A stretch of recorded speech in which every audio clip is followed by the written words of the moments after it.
everybody, it's me Codex back with another episode, the long foretold episode on gardening. As you can see, I've updated my look just a little bit. I'll teach you how to make dyes in a future episode. But it's pretty nice to be able to tell what belongs to your tribe mates and what belongs to you. It's a wonderful rainy day here in Ark. I'm sorry I didn't put any episodes up with no warning because holidays, they kind of happened. And got plenty of levels going for us right now. I've made this, the sickle, the scythe, however you want to say it. It makes basically, it's the last gathering tool you need to get everything you want easily. See? Look at all the fiber. So now we don't have to worry about that. It's as good as having a bear. We're going to jump right into the episode here. And we're going to start off with getting a garden, just like I promised. So let's go get started on that. As you can see here, I've made the house a little bit more homey, and again, we'll get into that when I actually show you how to do the dyes. That's just going to be a little aside, nothing major. The first thing we're going to need is a whole bunch of piping. It just takes stone and a little bit of stone and wood for the actual spigots. So they're really cheap to make. You're going to need to be kind of close to water, or be very clever with your water gathering. So just have tons and tons of ring catchers, that sort of thing. But I'm not really, I've never liked doing that. It's not pleasant, so we're just going to go straight with the water source technique, I guess, if you want to call it that. And we're going to need a whole bunch of pots. I like to have a huge garden. The vegetables and things will actually tame up plant eaters a lot faster than berries alone. So I like to use those to tame if I can. Now, the garden itself is going to be up on that hill there. It's pretty close to where I want my actual house to be. It's in a nice open area. I kind of like it. I like the location, and it's fairly flat. It's not super flat. So that's the planned area. So we're just going to head right on up there. Seed gathering itself is simple. You see there's got a citronelle seed. You just use dinosaurs and you end up with a whole bunch of them eventually. Just don't throw them away, especially not the 4 crops. And we're going to go straight in with the placing. Now, sorry about that. Now, I like things to be a little bit more symmetrical, and I spent quite a while trying to make sure that they're all lined up nicely. But you can kind of do it however you want. Obviously, this is better for saving space. And it kind of looks nice having them all even. So I'm going to finish up putting these in. And we'll go into the next part. One thing to bear in mind is that these small crop plots that I'm putting down right now, they actually only hold berries. So I usually put my narco berries in these. The medium ones hold plants, and the large ones hold the special plants, like the species X that can actually be used as turrets. But for this purpose, and seeing as we're alone on this island, I'm not going to bother with the large crop plots. There's no need for them. Maybe eventually, when I move up into the middle of the island, because I've heard some nasty stuff can spawn up here. Not a lot, obviously. We haven't had to worry about any T-Rexes, but I have heard tell that Gigas do exist occasionally, and we do not want one of those on us. So I'll just put these down. Now you could do it either way. You could put the plants down first, or you could put the piping down first. Personally, I prefer to put the planters down first, just because I can make the piping a lot more symmetrical over the plants, and I have weird gaming OCDs. Not real OCDs, just, you know, contrived ones I've made up myself. But if you see here, you can line them up with the plants. And if we just put one of these down first, just a little even, right? And yeah, boop. There we go. See? So now we can put all of our other pipes leading off of this one so that they aren't catty corner to my planters themselves. See? It comes straight off of it. We have invaders in the garden. Stupid parasaurs. And get out of here. Alright. Now we've dealt with that little invasive species.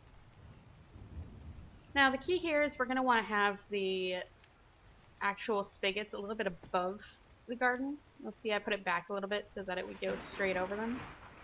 And we'll just pop that down there, and when that's connected to water, it'll start just dumping water out. And then it's just a matter of actually getting these down towards the water line, which is pretty easy, actually. I'll show you.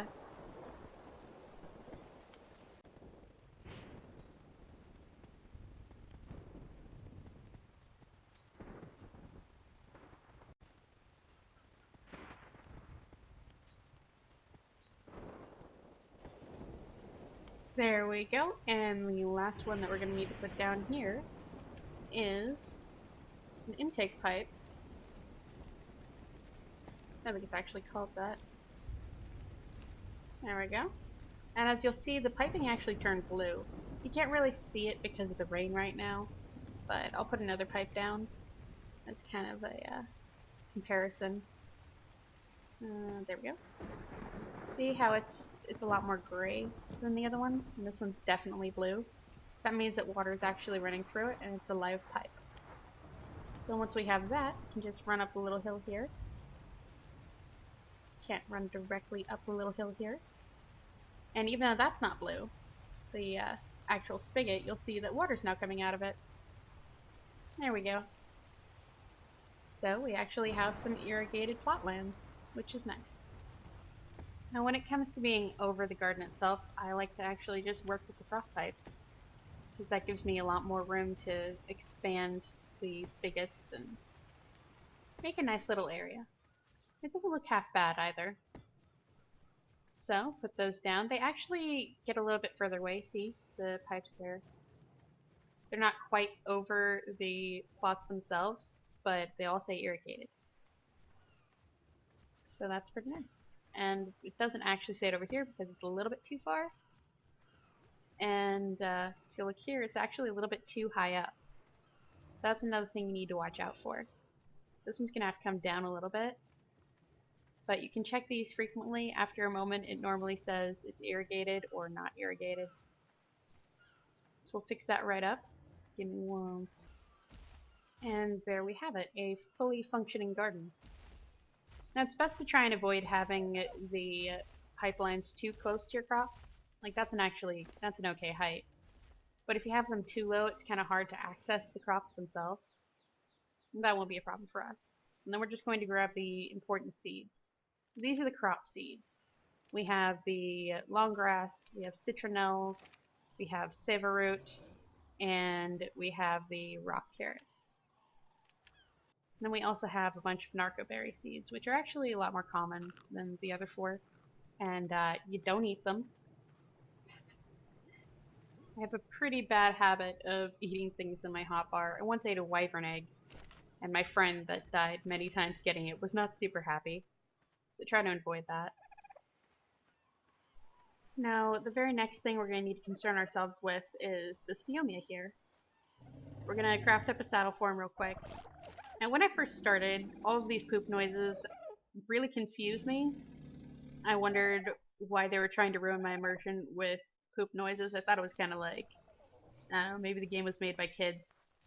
But it turns out it's actually incredibly useful. One of the most useful things in the game. So we're going to go up, we're going to put the saddle on him, and we're going to try and get him on this incline. Another thing you can do is put them on a platform that's a little bit higher up. And you'll see here why in just 1 second. Hop off of him. We're going to feed him a whole bunch of stem berries. I happen to have a bunch of stem berries here from last time I went berry gathering. You should be able to see if I line the screen up right in the background. And this is the use of the Pheo Mia. You just force feed him all the stem berries, and you probably give him a stomach ache in the process. Now his hunger bar will fall really quickly when you're doing this, so you're going to want to level that up probably, because there's nothing else to level up in them. And give them a whole bunch of food as soon as you've finished. Otherwise, they could very well eat all of the berries inside your feeding trough. We don't want that. But for all of our force-feeding abuse, we get rewarded with all this fecal matter. And this is grade A. Oh, more of it. Nice. All your dinosaurs do it. You do it. We all know it. There we go. And for that, we're going to get a bunch of fertilizer. Perfect for our garden needs. Now there's two ways to get fertilizer, and this is the easiest. Who's that? Oh, I hate parasaurs. Alright, so these are actually compost bins. And we just take a whole bunch of thatch, which, as we all know, is super easy to get, and we toss it in with a bunch of fecal matter. We end up with fertilizer. It takes about a half hour for one to be made, so I like to have a whole bunch laying around. And the buzzing really annoys me. I learned that after I put them next to my house in one game, and I told myself never again. The bigger the poop that you put in there, the more fertilizer you get out of it. I have medium mostly from the Pheo Mia, and it takes 50 of the thatch, so having 5 of the poops and 3 stacks of thatch usually works pretty well. The other method for getting... couldn't kill all of these guys. The other method is by getting a bunch of dung beetles and putting them in a cage for people. You set them to wander, load them up with poop, and they give you oil and fertilizer, which is way better, but they're harder to get. They're usually in pretty dangerous areas. So yeah. Now the quick and easy fix, if you don't have any fertilizer going yet, is to simply use the poop itself, which works pretty well, I think. It's just not great when you're online, because the server never turns off. You have to worry about it running out while you're not around. I think fertilizer gives like 50,000 or some insanely high number, whereas these guys give far less each, and I just ate some feces. That's great. Brings whole new meaning to Sheet Eating Grin. Alright, so we're just going to pop these in here because we haven't got any fertilizer yet. And I'll just keep an eye on these to make sure that I don't run out. We have a Pheo Mia, so it's not that big of a deal. And it's also not a very big deal as long as you actually have like tribe mates that are going to be on at different hours of you. They can keep an eye on it too. Not that my tribe mates were very good at that. So that's basically everything you need to know about starting a garden of your own. The different crops that you grow can be used to make kibble to tame dinosaurs better. And because we have this going, we'll be able to get into kibble a lot sooner. We already have a good supply of dodo and dilo eggs. So I'll get into that in not too long. And then someday, eventually, I'll get into an episode on having a greenhouse. If you have those fully enclosed, they'll give you a 300% growth rate bonus, which is super duper useful, especially if you have a bigger tribe. But for now, for, you know, just a couple players or, you know, just for fun, it's very good to have a garden. And unless you're trying to stay under the radar and hide from other players on a, you know, pretty vicious PvP map, try to always put a garden down.